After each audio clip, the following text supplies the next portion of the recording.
Diga bem alto aí, querido.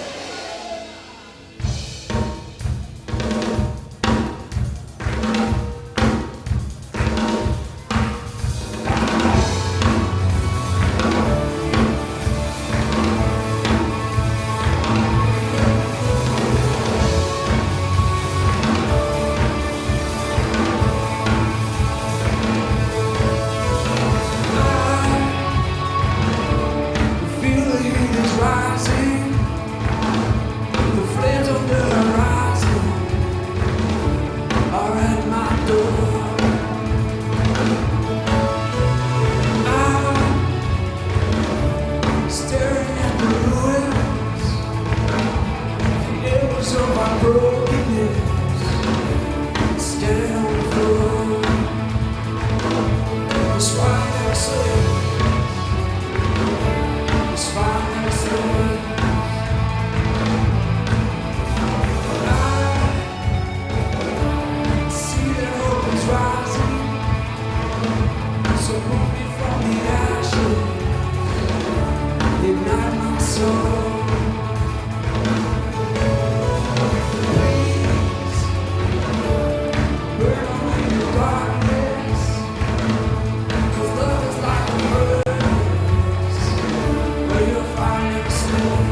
pela nossa salvação.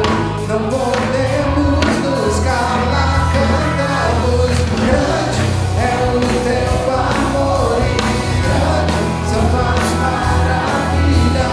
Nosso louvor oferecemos a ti. As palmas adorando o Senhor. Diga pra ele, Pai, viemos te adorar. Pai, viemos te adorar, nossos corações prostrar, por teu grande amor. Somos teus, és nosso Deus, pela nossa salvação.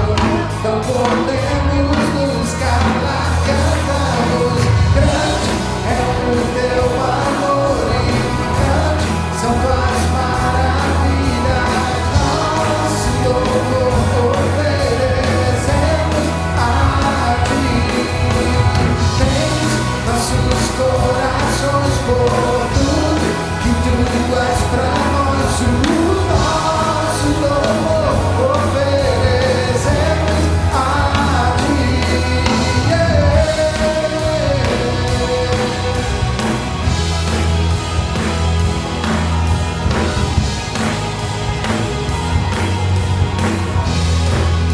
Joga tua mão em cima, diga bem bonito. Grande é o teu amor e grande são tuas maravilhas. Nosso louvor oferecemos a ti. Diga, igreja, você está.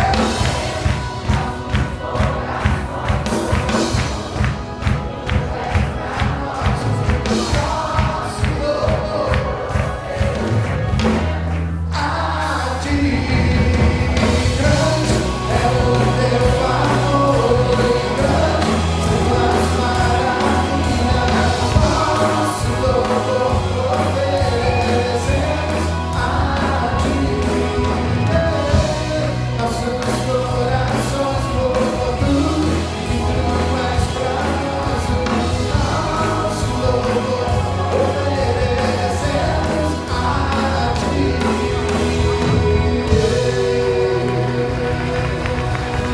Seja pode fechar para a tua vida em verdade.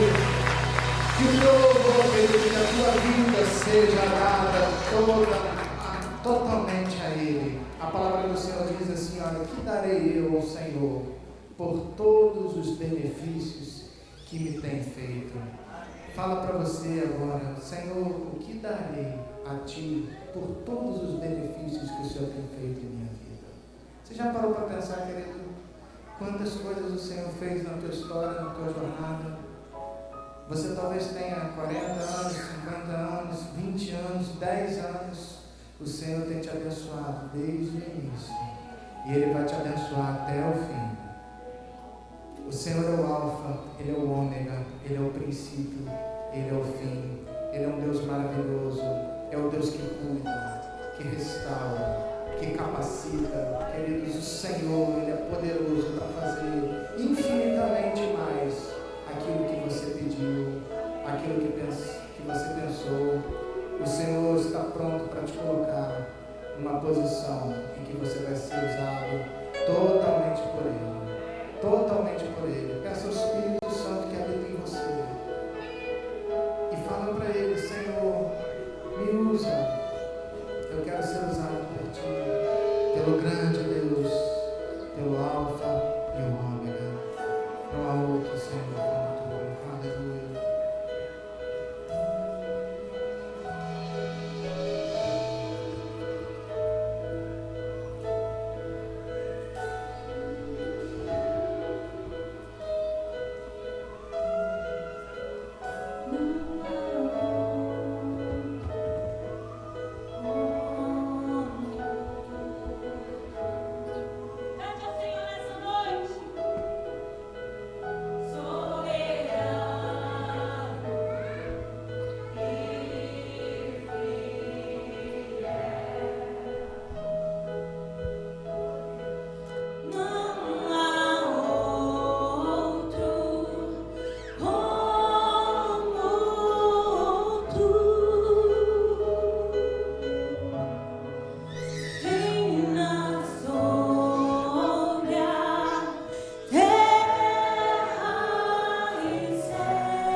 Eu navegarei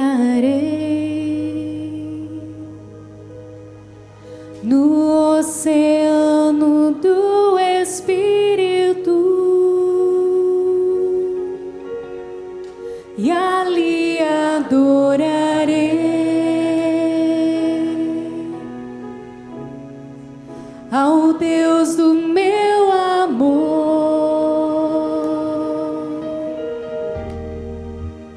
Eu adorarei ao Deus da minha vida, que me compreendeu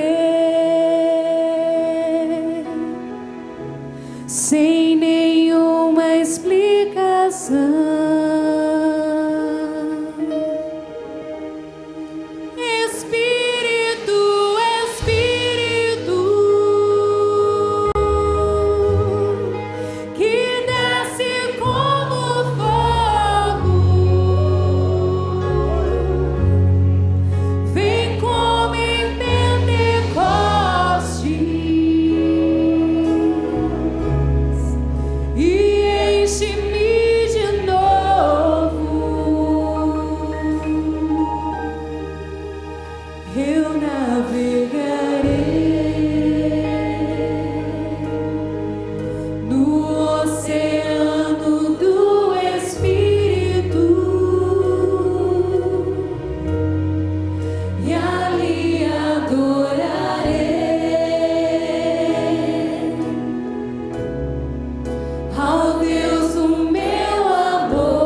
Santo de Deus esteja sobre nós aqui nesse lugar, amém?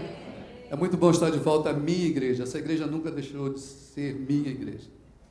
Trabalhei aqui 8 anos, Deus me levou de volta para o Brasil, fiquei lá mais 13, agora estou de volta. É minha igreja porque é a igreja dos meus filhos, aqui que eles servem a Deus, e é a igreja dos meus netos, e é aqui que eles aprendem de Deus. E essa igreja é a minha igreja, e eu estou muito alegre de poder agora estar de volta, em definitivo. Começa-se um mês para se falar de excelência, continuando a falar sobre excelência, depois que já ouvimos vários aspectos de excelência.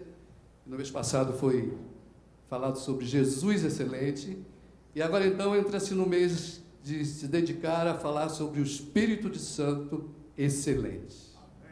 No princípio de todas as coisas já estava presente o Espírito Santo. Talvez alguém se surpreenda com isso. Mas no Gênesis, no livro de Gênesis, no capítulo 1, versículo 1 e 2, está escrito assim: no começo Deus criou os céus e a terra. A terra era um vazio, sem nenhum ser vivente, e estava coberta por um mar profundo. A escuridão cobria o mar, e o Espírito de Deus se movia por cima das águas. Portanto, a criação do mundo, podemos dizer que o Espírito Santo de Deus também participou dessa criação, porque o Espírito Santo e Deus são um só. Amém? A criação do mundo, para mim, é o maior exemplo de excelência. Alguém duvida disso? Basta olhar aqui onde nós estamos. Diferente. É fantástico tudo aquilo que Deus. Interessante que logo depois desse versículo, Deus começa a fazer o seu trabalho. E ele começa a criar as partes. E depois que ele criava alguma coisa, o que ele falava? E viu Deus, era bom. Deus está já nos deixando um exemplo. O Espírito Santo já está nos deixando um exemplo aqui. Deus, apesar de ser Deus, soberano em todas as coisas, ele precisava avaliar a sua criação? Não. Ele já era o máximo. Era necessário avaliar e dizer assim, e vi que era bom. Mas Deus olhou para aquilo que ele tinha feito, olhou e disse assim, eu sou demais. Tá bom demais isso. É muito bonito. Ele não precisava fazer isso. Mas tudo que está escrito na Bíblia é para nos ensinar. Então nós temos uma primeira lição aqui de Deus e do Espírito Santo. A avaliação. Você tem avaliado o que você tem feito? O seu trabalho, aonde você trabalha, aquilo que você faz. Você já parou depois e olhou assim? Uau, eu fiz muito bem. Na sua vida, na sua casa, no seu trabalho, na sua escola, aqui na igreja, ministérios da igreja, vocês avaliam o que vocês fazem? Faz um grande evento e depois passou? Ou para e diz assim, vamos ver o que funcionou? Puxa, foi demais. Nós acertamos, foi muito bom. Bom, Deus criou a terra, criou os céus, os animais, criou tudo aquilo que você já sabe em Gênesis. E a última criação dele foi o homem. E do homem ele criou a mulher. E a Bíblia diz que o homem foi a coroa da criação, foi o ápice da criação. Eu posso falar isso porque hoje não sou eu que vou falar, é a palavra de Deus que vai falar. Salmo 8, 4 e 5, o salmista diz assim, que é o simples ser humano para que pense neles, que é o ser mortal para que te preocupes com ele. No entanto, fizeste o ser humano inferior somente a ti mesmo e lhe deste a glória e a honra de um rei. Por isso o homem, nós, eu, você, somos coroa da criação. Bom, a vida era perfeita, não? Mas a serpente também tinha sido criada. E ela estava lá, e ela tentou o homem, tentou a mulher, e aí introduziu o pecado no mundo. E logo em seguida disso já houve um assassinato de um irmão contra o irmão. Uma coisa terrível, né? Bom, e durante toda a história, se olha ao Velho Testamento, o mal continuou a prosperar, a humanidade se começou a se degenerar por causa do pecado. E então Deus tomou uma decisão drástica, com a ajuda do Espírito Santo. Ele decidiu destruir aquilo que ele tinha feito. Onde aconteceu isso? E como aconteceu? Na história de Noé, não é? Na história do dilúvio. Vamos para a Bíblia para ver se ela confirma isso? Gênesis 6, 5 e 8 diz assim, quando o Senhor viu que as pessoas eram muito mais e que sempre estavam pensando em fazer as coisas erradas, ficou muito triste por haver feito os seres humanos. O Senhor ficou tão triste e com o coração tão pesado que disse: vou fazer desaparecer da terra essa gente que criei, e também todos os animais, os seres que se arrastam pelo chão e as aves, pois estou muito triste porque os criei. Deus se entristece. Mas o Senhor Deus aprovava o que Noé fazia. Deus escolheu Noé por quê? Para construir a arca. Por quê? Vamos ver o que a palavra de Deus diz. Gênesis 6:9. Vamos ler todos juntos? Leamos.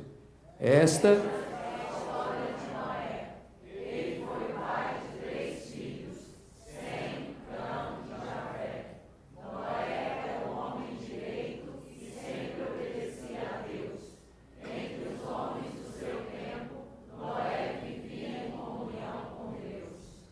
Noé, então, reinicia a administração da obra de Deus.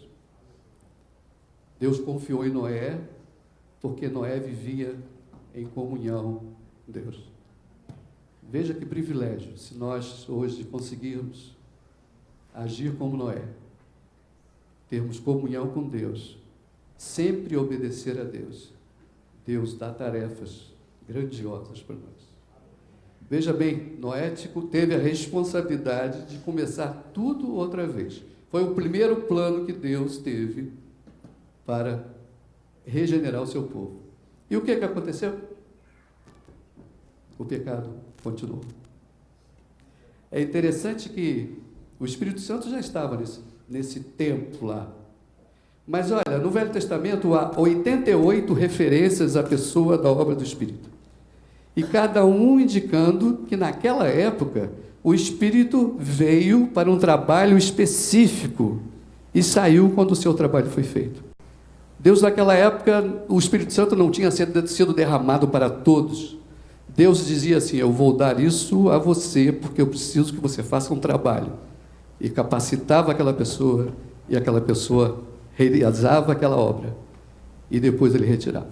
E Deus foi fazendo assim com os profetas e com outros homens. O Espírito Santo já estava ali trabalhando. Mas, apesar disso tudo, mais uma vez, o diabo dominava a criação. Então, Deus resolve, junto com o Espírito Santo, para um novo plano. Que plano foi esse? Qual foi o próximo plano? Deus envia Jesus para ensinar a todos o caminho da vitória, o caminho da salvação. Por que Deus enviou Jesus?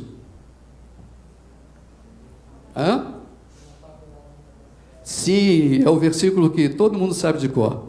João 3,16. Diz o quê? Porque Deus...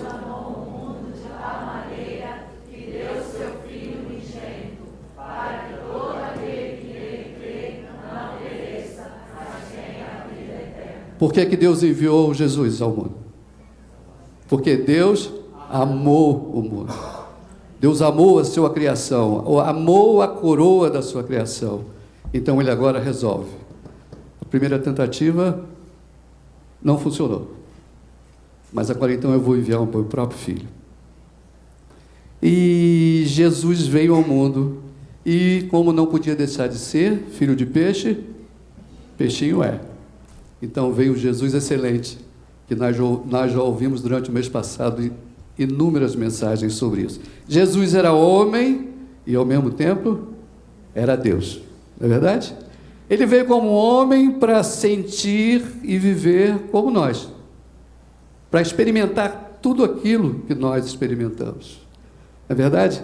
Deus queria mostrar que, como humano, nós não ficaríamos escravos de Satanás, como ele não ficou.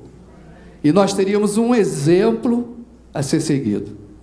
Mas, ao mesmo tempo, ele era Deus, porque possuía todos os atributos de Deus e fez coisas que só o Pai poderia fazer.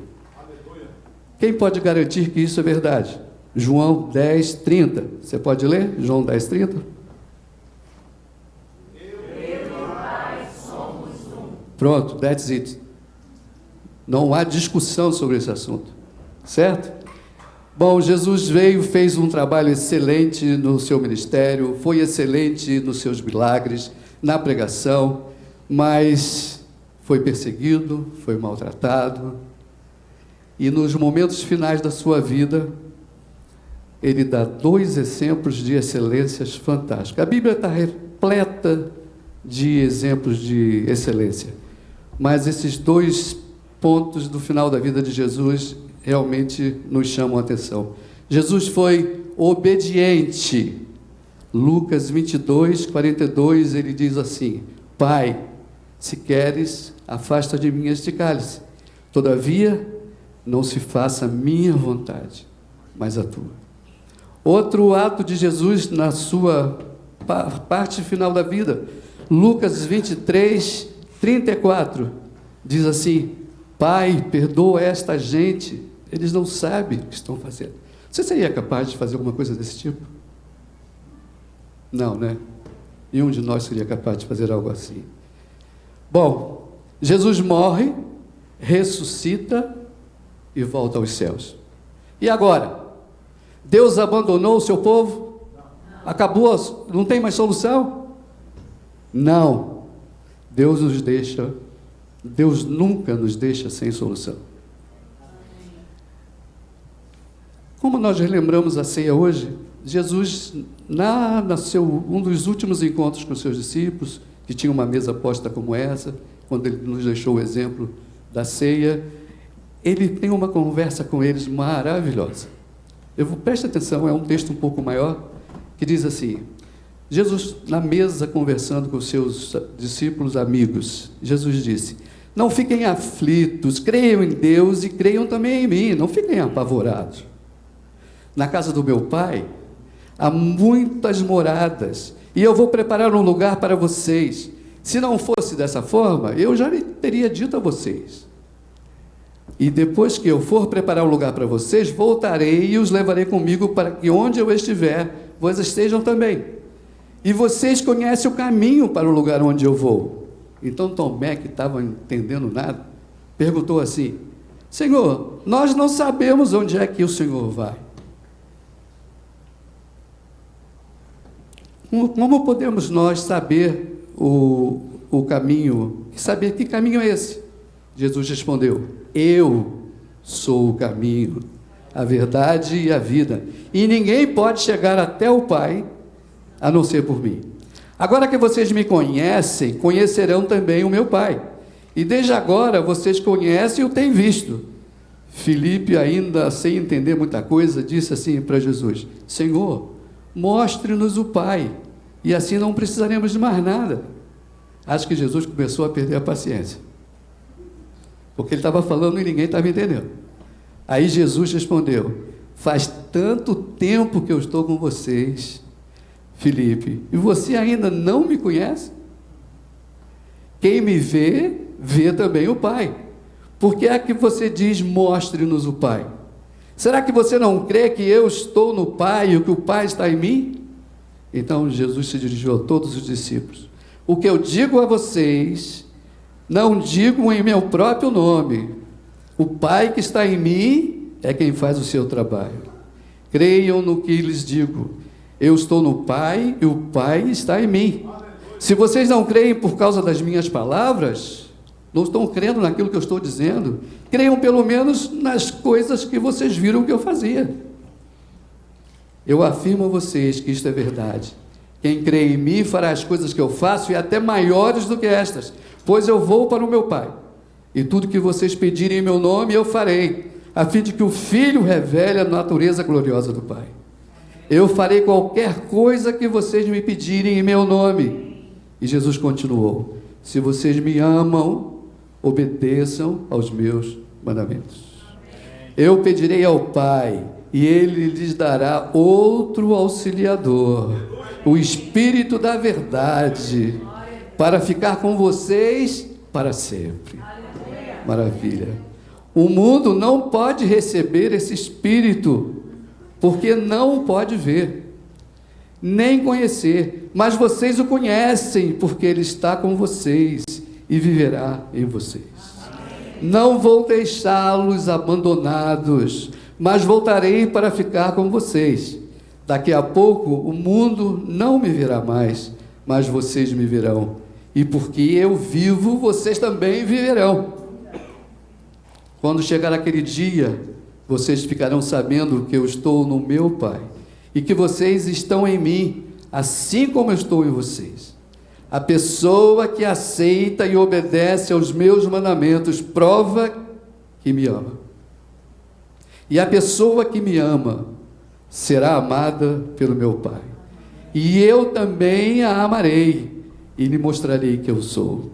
Então Judas, não Judas Iscariotes, ainda voando sem entender muita coisa, perguntou: Senhor, como será possível que o Senhor mostre somente a nós e não ao mundo quem o Senhor é?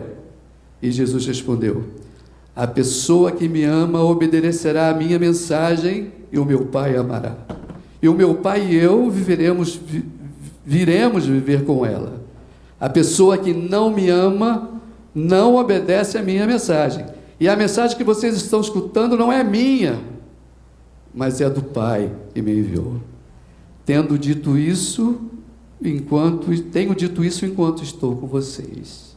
Então, no versículo 26, ele diz o seguinte texto: mas o Auxiliador, o Espírito Santo, que o Pai vai enviar em meu nome, prestem atenção, ensinará a vocês todas as coisas e fará com que lembrem de tudo que eu disse a vocês. Guardem bem isso. Jesus morre, Jesus ressuscita e Jesus volta a falar com os seus discípulos antes dele chegar aos céus, antes dele ir para os céus. E ele aí reforça essa ideia. Lucas 24, 49.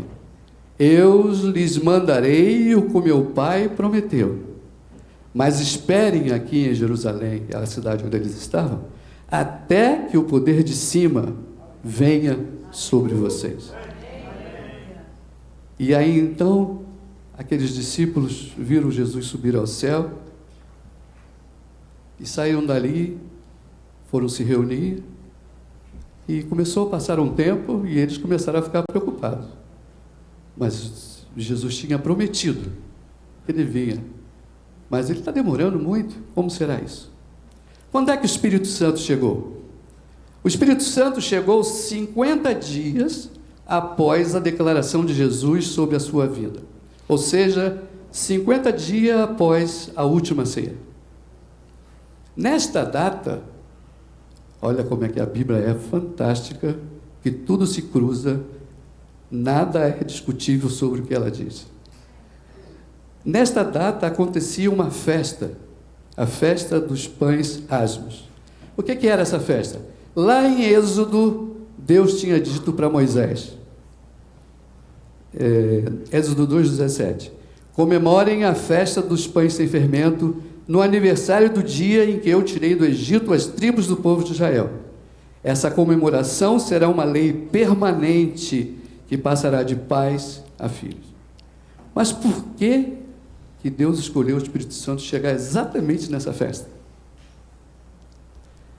Essa era uma festa tão tradicional. O povo de Israel adorava festas. Se vocês forem olhar, fazer um estudo sobre as festas, tinha festa para tudo. Tudo era motivo de festa. Não é à toa que nós gostamos de festa e tudo acaba em comida, não é verdade? Mas isso já é lá do passado, o povo já era assim, né? Então, Deus escolheu essa data, porque em Israel, quando fazia essa festa, a cidade superlotava de gente. Vinha gente de todos os lugares, gente que falava outras línguas, tinha estrangeiros, todo mundo vinha para essa festa. Vamos ver como foi essa chegada.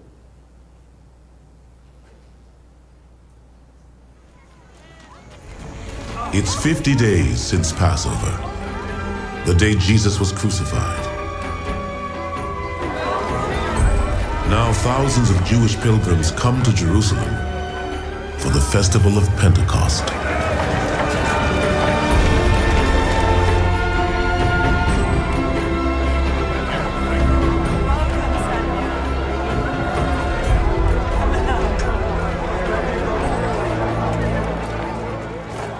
By Ali está ele.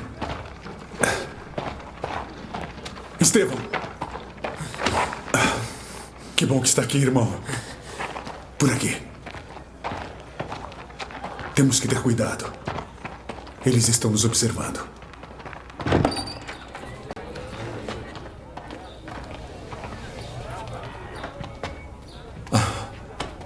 João, que bom que está bem. É um prazer vê-lo novamente, Estevão. Mateus? De que forma será? Quando virá? Jesus disse que só precisávamos pedir. Eu estou pedindo. Todos os dias. O Espírito Santo virá quando for o momento certo. Acho que devíamos orar juntos. Pai nosso, que estás no céu, santificado seja o teu nome. Venha a nós o teu reino. Seja feita a tua vontade, assim na terra como no céu. O pão nosso de cada dia nos dai hoje. Perdoai as nossas dívidas, assim como nós perdoamos os nossos devedores. E não nos deixei cair em tentação, mas livrai-nos do mal.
Como conseguimos falar todos esses idiomas?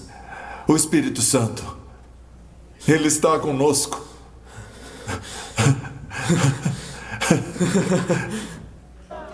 Fantástico, não? Amém? Interessante. Esse é um assunto para outra mensagem. Aqueles homens, ao receber o Espírito Santo, começaram a falar na língua das pessoas que estavam lá reunidas naquele lugar, sem saber nada sobre a língua. E eles começaram a falar. Eu já ouvi inúmeros testemunhos de missionários do Brasil. Um missionário que vive na Arábia Saudita. E ele conta coisas que a gente diz, não é possível. Mas Deus ainda continua fazendo isso. Dele dizer assim, eu tive a oportunidade de evangelizar um árabe. Eu não tinha conhecimento da língua suficiente para isso. Mas quando eu abri a minha boca, eu consegui falar que ele entendia. Era o Espírito Santo de Deus trabalhando na vida daquele missionário. Deus é o mesmo ontem, é o mesmo hoje, sempre será o mesmo. Amém? Glória a Deus. Quem é o Espírito Santo de Deus? A gente falou lá no início. Quem é o Espírito Santo de Deus? É o próprio Deus, não esqueça disso.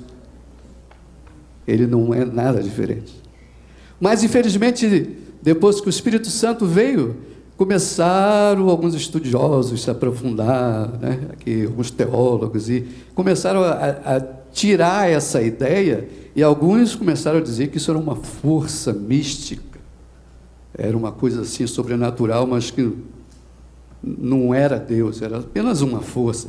Outros, um poder que Deus disponibilizava para a gente se tornar um super-herói, algumas coisas assim.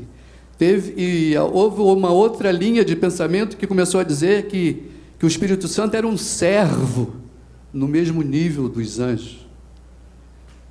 Mas a Bíblia, sempre a Bíblia, ela nos diz exatamente o que o Espírito Santo é. Nós já sabemos que o Espírito Santo é Deus, mas o Espírito Santo tem inúmeros atributos.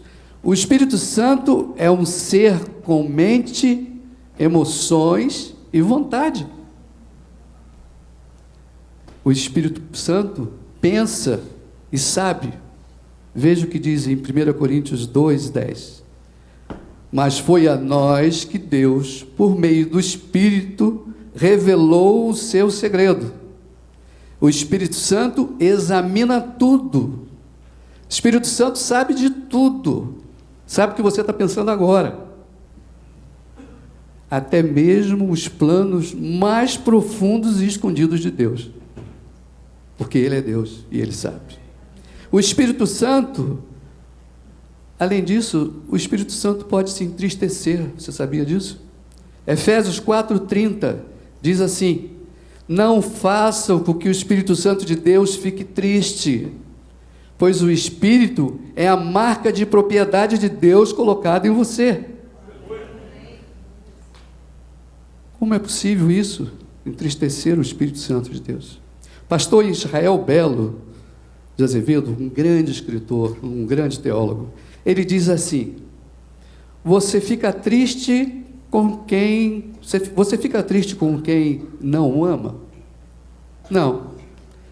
Só nos entristecemos com quem amamos. Seu comportamento entristece alguém que não ama você?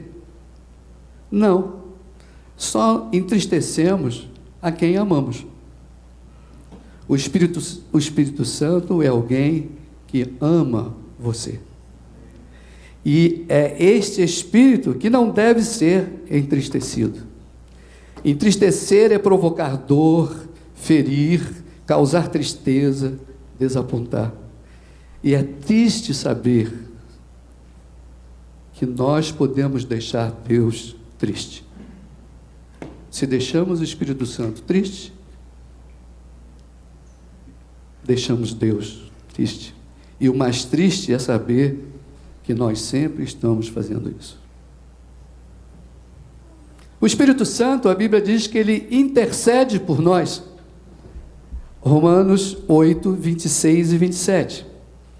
Assim também o Espírito de Deus vem nos ajudar na nossa fraqueza, pois não sabemos como devemos orar, mas o Espírito de Deus, com gemidos que não podem ser explicados por palavras, pede a Deus em nosso favor. E Deus, que vê o que está dentro do coração, sabe qual é o pensamento do Espírito, porque o Espírito pede em favor do povo de Deus e pede de acordo com a vontade de Deus. Você já passou por uma situação como essa? De estar com uma angústia, talvez uma dor tão grande, e você quer orar, e você não consegue falar nada, mas o seu coração está dizendo isso. E aí, como diz a palavra aqui, o Espírito Santo de Deus interpreta o que está no meu coração e leva para Deus o Pai. O Espírito Santo toma decisões de acordo com a sua própria vontade. Ele é autônomo, ele tem vontade própria. 1 Coríntios 2, 7 e 11.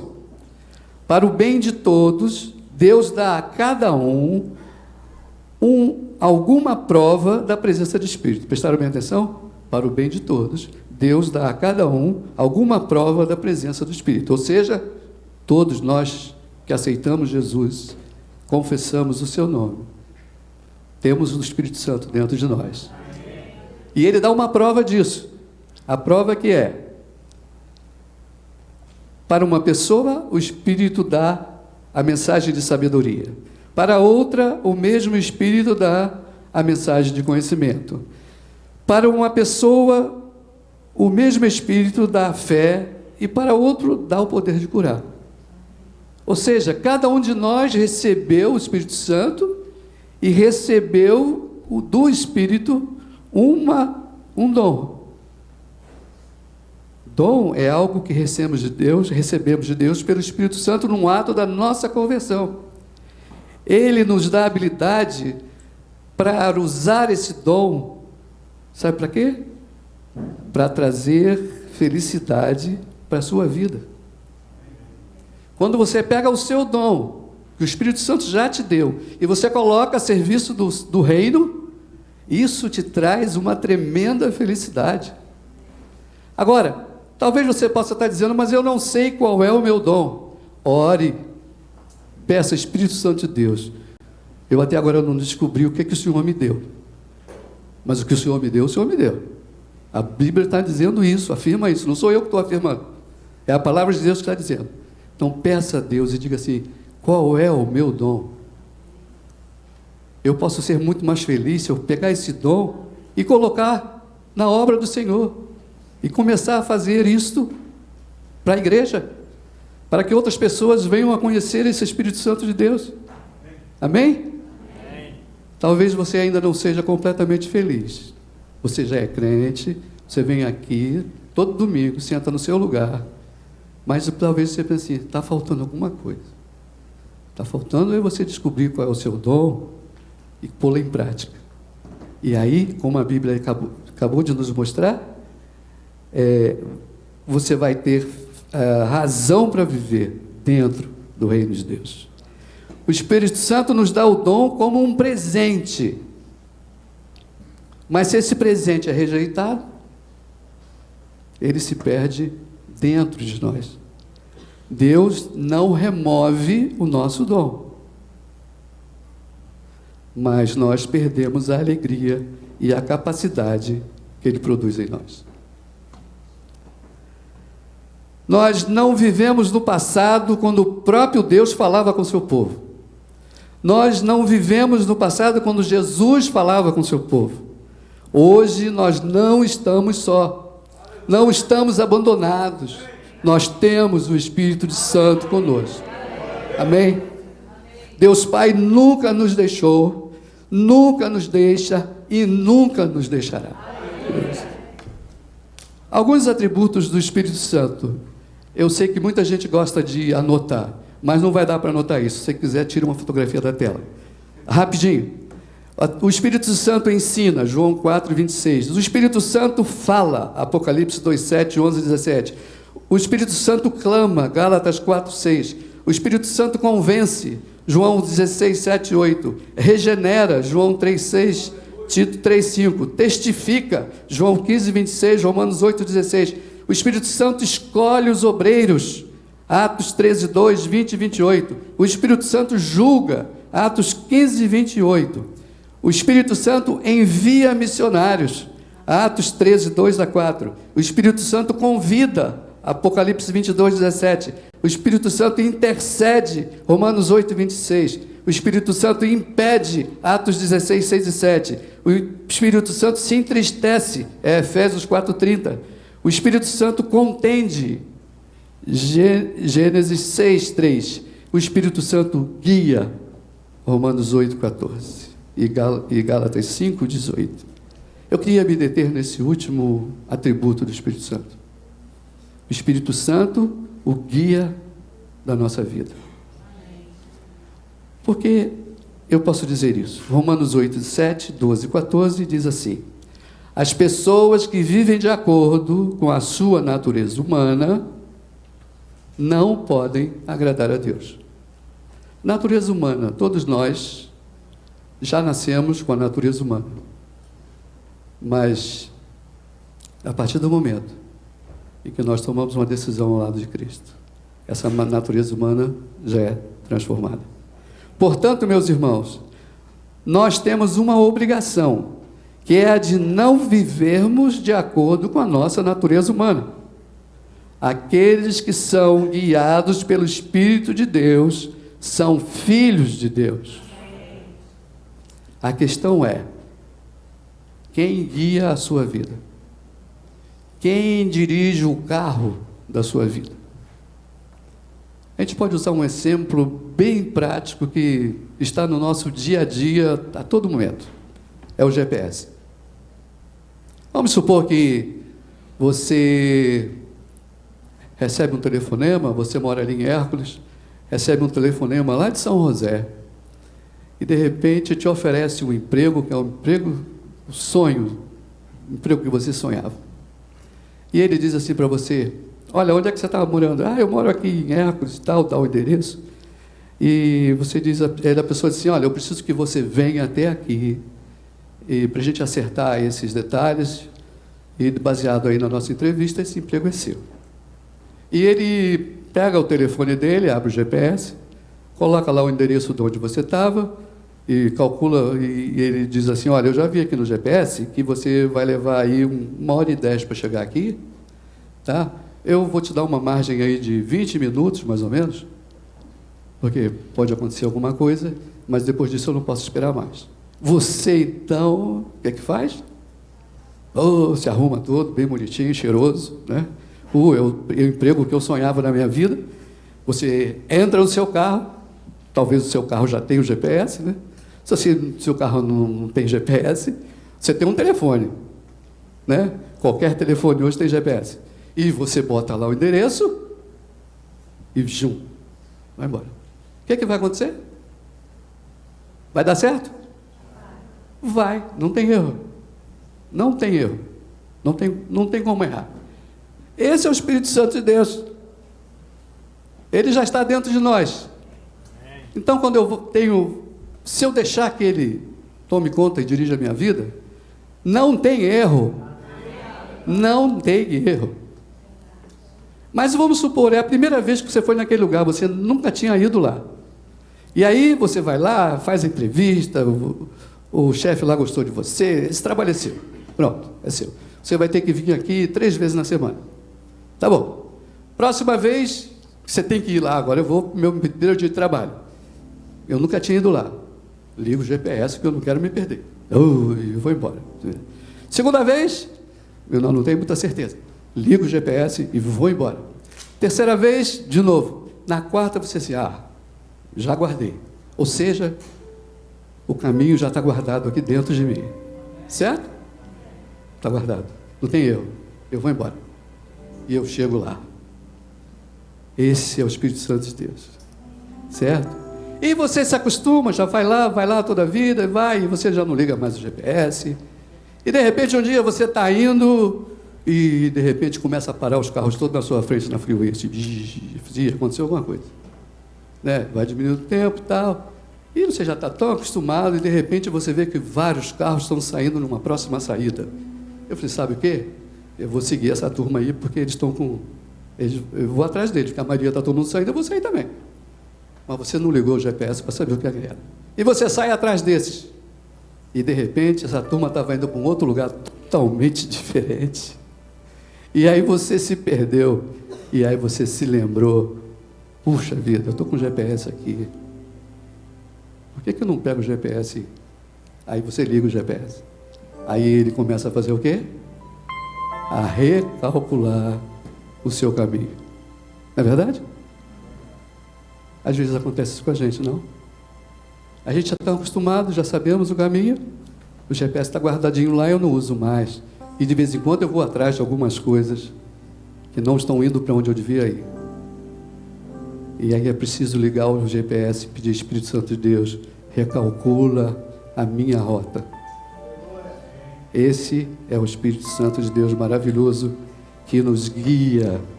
Amém? Existe um cântico muito pequeno, é uma oração, e ele diz assim: Espírito, Espírito, Espírito Santo de Deus. Espírito, Espírito, Espírito Santo de Deus. Isso é um clamor. Vem controlar todo o meu ser. Vem dirigir o meu viver. E aí vemos 4 verbos: o meu pensar, o meu o meu agir. Essa poesia, ela podia muito bem estar na Bíblia, ela é perfeita, ela não tem erro teológico nenhum. Podia ter sido Davi escrevendo isso, mas quem escreveu foi Asaf Borba. É um cântico antigo, muito antigo. Eu queria pensar com vocês agora rapidamente sobre esses 4 verbos: pensar, falar, sentir e agir. O primeiro verbo, pensar. Tudo começa nos nossos pensamentos. Você já parou de pensar alguma vez? Hã? Não, é uma loucura isso, né? Você assim, não estou pensando em nada. Já está pensando que não está pensando em nada. Não adianta, está errado. Então, não para. Nosso cérebro, se você for pesquisar no nosso amigo Google, você vai ver que ele não para, nem na hora que você dorme. Ele está em atividade. Certo? O que a Bíblia fala sobre o nosso pensar? Jeremias 4,14. Olha só. Jerusalém, limpe a maldade do seu coração para que você seja salva. Até quando você vai continuar com seus maus pensamentos? Os maus pensamentos trazem maldade ao seu coração. Provérbios 15, 26. O Senhor detesta os pensamentos dos maus, mas gosta de palavras bondosas. Salmo 101, 4. Afastarei de mim pensamentos desonestos e não terei nada a ver com a maldade. Ah, se os nossos políticos brasileiros lessem uma palavra dessa, nosso país estaria de outro jeito. Salmo 66, 18. Mas se eu tivesse guardado maus pensamentos no coração, o Senhor não teria me ouvido. Guardar meus maus pensamentos impede que Deus ouça as nossas orações. Guardar maus pensamentos. Tem um ditado popular que diz: não posso impedir que um pássaro pose sobre a minha cabeça, mas posso impedir que ele faça um ninho. Vocês já ouviram isso? Nossos pensamentos são rápidos, são flashes, eles vão e voltam. Então eu posso pensar, ter maus pensamentos por 2 segundos, 3 segundos, mas se eu guardar esses maus pensamentos, Deus não vai ouvir a minha oração. Quem controla os seus pensamentos? É você mesmo? Mas você é cercado de influências, não? Somos bombardeados direto, todo dia, toda hora, pelas coisas que nós vemos, pelas coisas que ouvimos. Provérbios 4, 23. Tenha cuidado com o que você pensa, pois sua vida é dirigida pelos seus pensamentos. E aí, o rei Davi traz uma oração para a gente, sobre pensamentos, sobre pensar. Davi ora assim: sonda-me, ó Deus, e conhece o meu coração. Prova-me e conhece os meus pensamentos. Você poderia fazer essa oração agora? Você não é obrigado a fazer isso. Mas se você achar que você precisa fazer essa oração agora, faça silenciosamente no seu coração.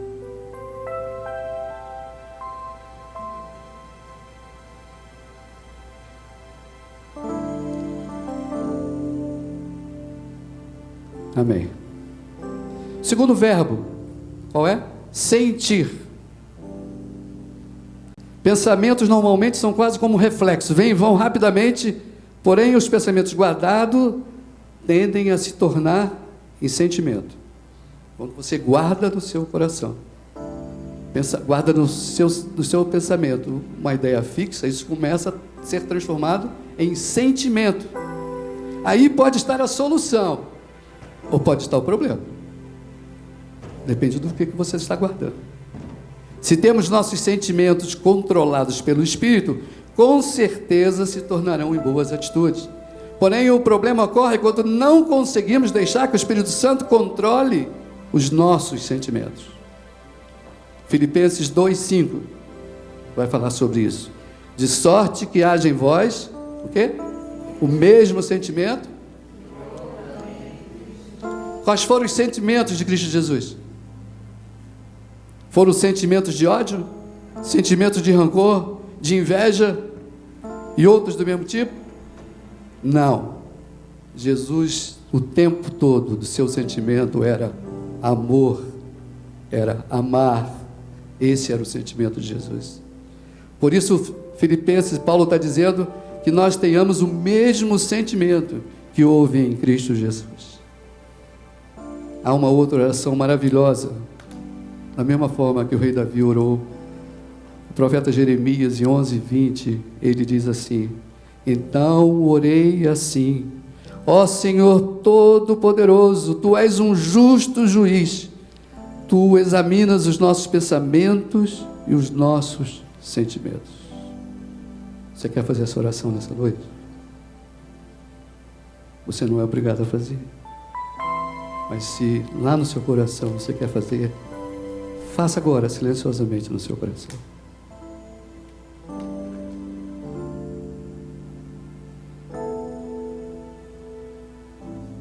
Amém.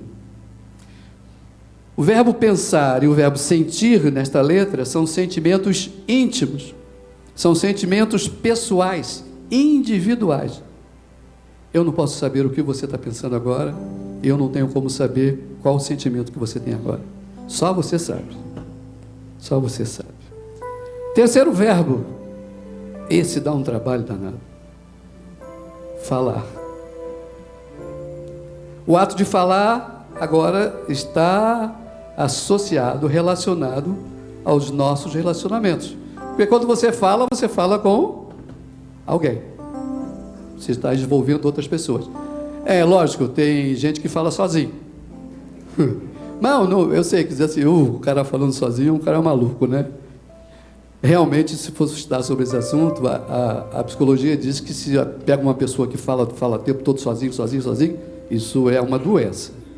Mas, por exemplo, eu vejo minha neta Rebeca estudando lá em casa e eu ouço aquela vozinha falando sozinha. Não, ela está lendo, falando em voz alta para poder assimilar, ter facilidade de assimilar. Isso é normal, não é?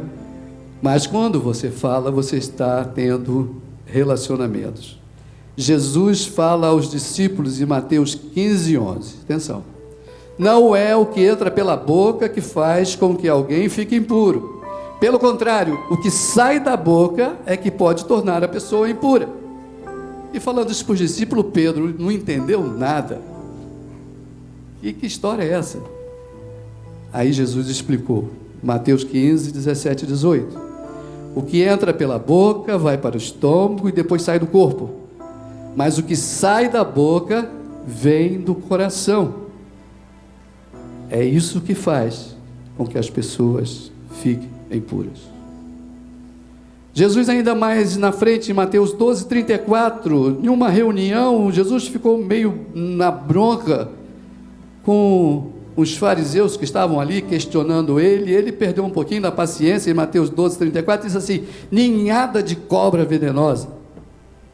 Caramba, pastor, se você chegasse aqui e falasse para esse povo assim, ninhada de cobras venenosas, amanhã acho que tinha ido embora já.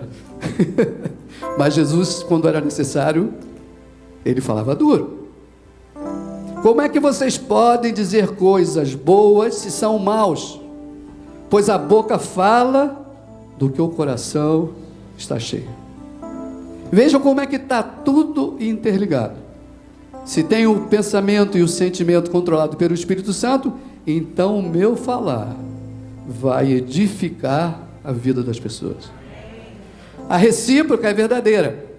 Se meus pensamentos e sentimentos não estão controlados pelo Espírito, então o meu falar será negativo. Serão palavras de desânimo, de contenda, de fofoca. Falando em fofoca, Tiago tem uma palavra dura, mas a gente precisa ouvir isso. Tiago 3, 4, 11. Olha a história que Tiago conta. É bem figurativa, bem desenhada, para que as pessoas pudessem entender.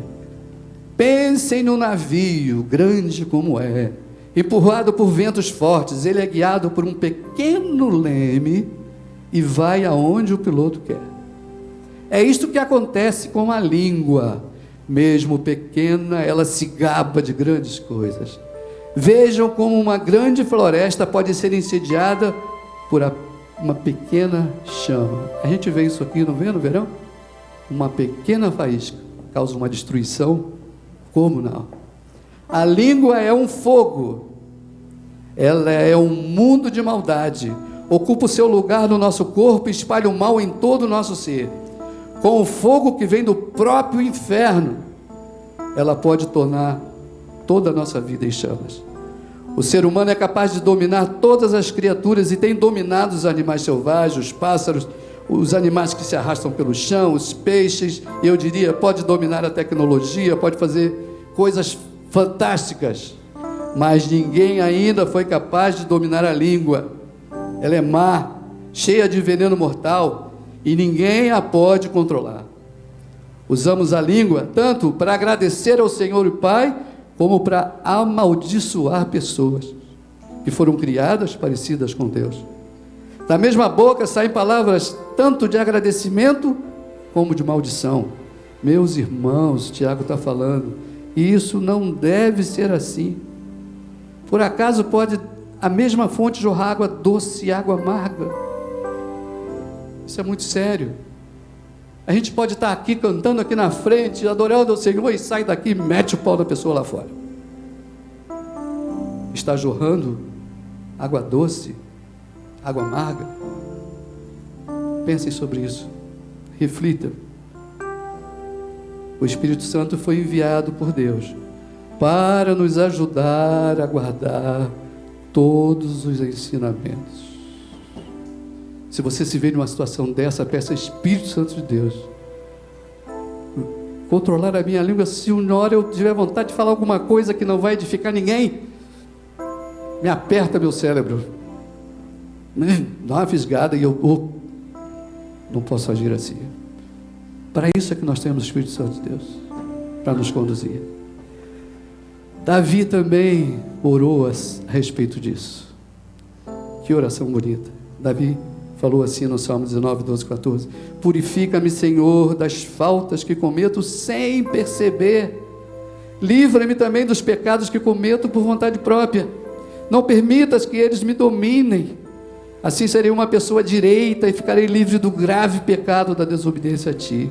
E no versículo 14 ele diz: que as minhas palavras e os meus pensamentos sejam aceitáveis a Ti, ó Senhor Deus, minha rocha e meu defensor.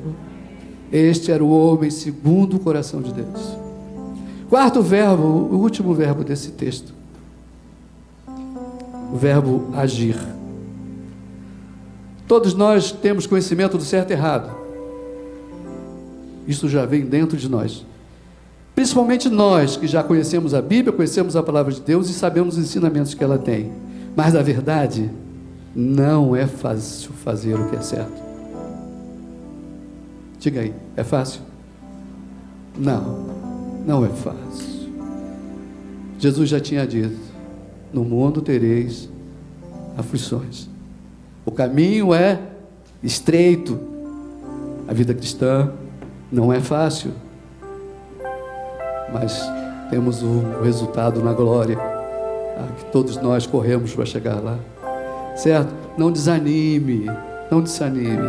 Grandes personagens da Bíblia também sentiram essa dificuldade. Olha o apóstolo Paulo, o que ele diz? Apóstolo Paulo, o homem que disse: façam o que eu faço, podem me seguir. Tem que ter muita autoridade para dizer isso. Ele diz: eu não entendo o que faço, pois não faço o que gostaria de fazer. Pelo contrário, faço justamente aquilo que odeio. Se faço o que eu não quero, isso prova que reconheço que a lei diz o que é certo.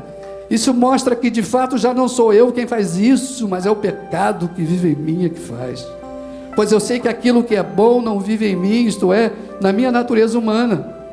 Porque mesmo tendo de mim a vontade de fazer o bem, eu não consigo fazê-lo.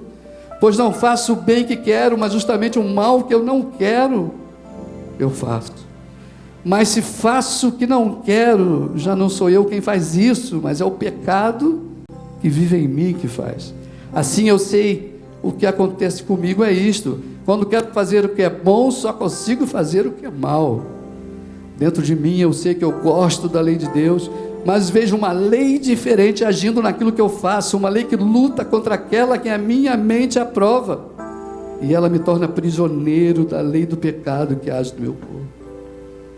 Que drama que o apóstolo Paulo vivia, o mesmo drama que todos nós passamos hoje.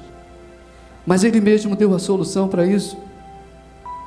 1 Coríntios 2,12, ele diz assim: não foi o espírito deste mundo que nós recebemos, mas foi o Espírito mandado por Deus, para que possamos entender tudo o que Deus nos tem dado.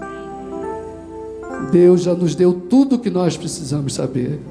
Nos deixou a sua palavra, escrita por homens e inspirada por eles mesmos. Nos enviou o Espírito Santo para nos guiar, nos ajudar a lembrar de todos estes sentimentos. Relembrando, o pensar e o sentir são sentimentos íntimos e individuais. O falar e o agir estão relacionados com o nosso relacionamento. Se deixarmos o Espírito Santo ser o GPS da nossa vida, comandar estas áreas da nossa vida, nós estaremos em paz com nós mesmos e em paz com aqueles que nos cercam. Fechamos assim os 4 verbos: pensar, sentir, falar e agir. Certa vez eu ouvi um pregador falar uma frase maravilhosa. Ele diz assim: quando aceitamos a Cristo, nós temos o Espírito Santo, mas nossa vida realmente só muda quando o Espírito Santo passa a nos ter. Eu queria convidar você agora a cantar este cântico. A equipe pode chegar até aqui. Este cântico é muito antigo. Talvez aqueles que já são crentes há muito tempo conhecem este cântico. Talvez uma geração mais nova não conheça este cântico. Mas é tão simples, é muito fácil. É uma oração, é um clamor. Nós já lemos essa letra. É uma melodia muito fácil. Você não cante agora. Só nós aqui vamos cantar. Mas preste atenção. Você vai aprender esse cântico. E aí depois você vai poder cantar também. Tá?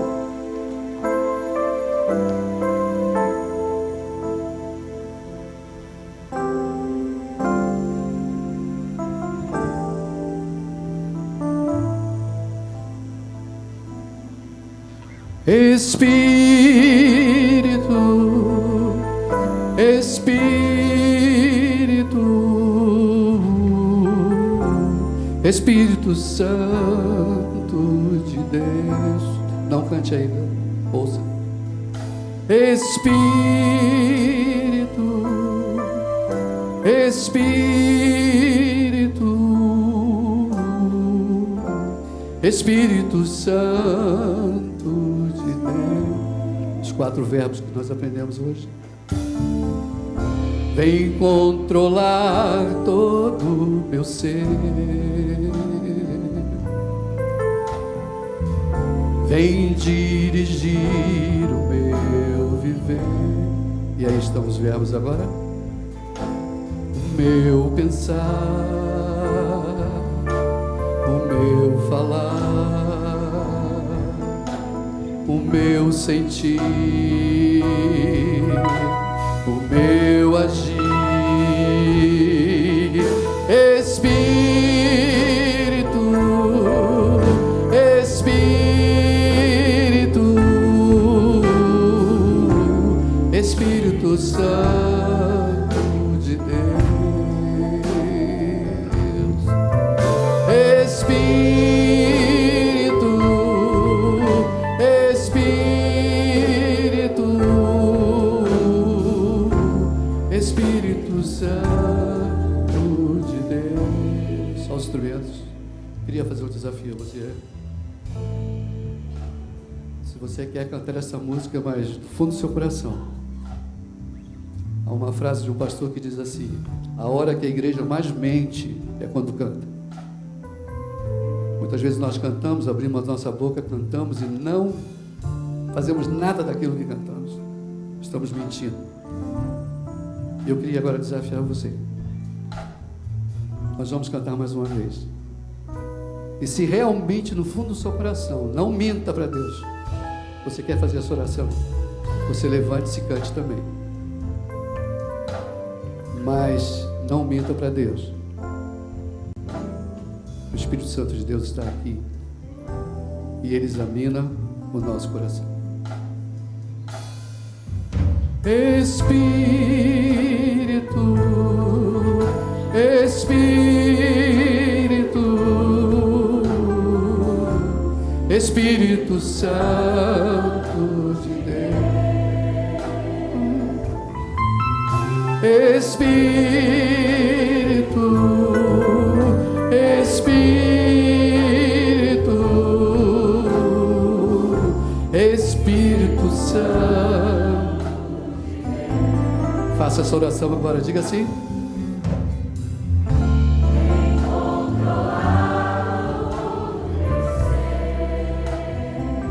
Fale com o seu coração, bem dirigir, Jesus.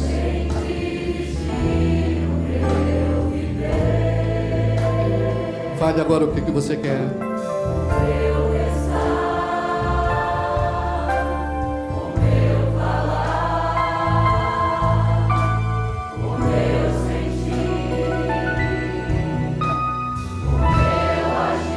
Levante a sua voz e diga: Espírito,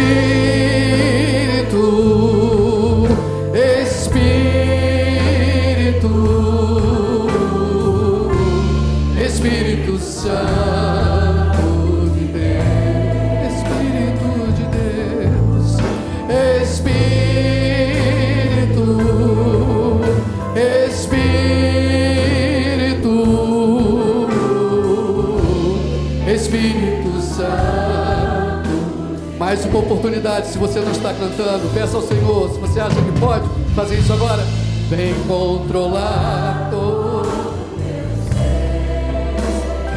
Peça ao Senhor para dirigir o seu viver. Vem dirigir o meu viver. Controla minha mente, Senhor.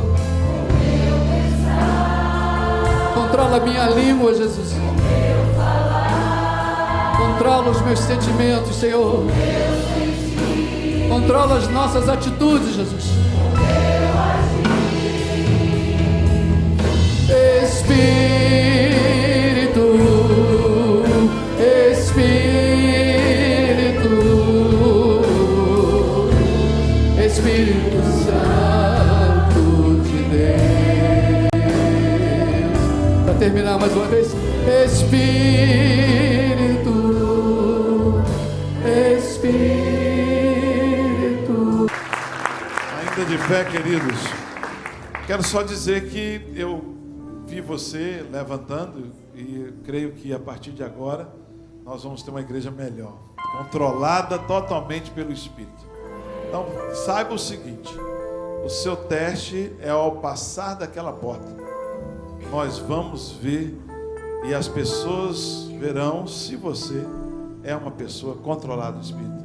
Se nós temos pessoas aqui, todos que estão aqui nessa noite, que são controlados pelo Espírito de Deus. Não mostre para mim, mostre para Ele que você é uma pessoa controlada por Ele. Que Deus te abençoe, te guarde, te livre de todo mal. Que você tenha uma semana abençoada, controlada pelo Espírito de Deus. Foi você, eu levantei. E Deus vai ver na minha vida e vai ver na sua vida. E vamos seguir juntos em nome de Jesus. Amém? Beijo, beijo, beijo. Uma salva de palmas mais uma vez para o nosso pastor, que foi bênção nessa noite. Amém. Aleluia. Amanhã temos reunião do staff, tá bom, queridos? Aqui às 7h da noite. Reunião da liderança da igreja. Eu lhe peço, você venha, líder.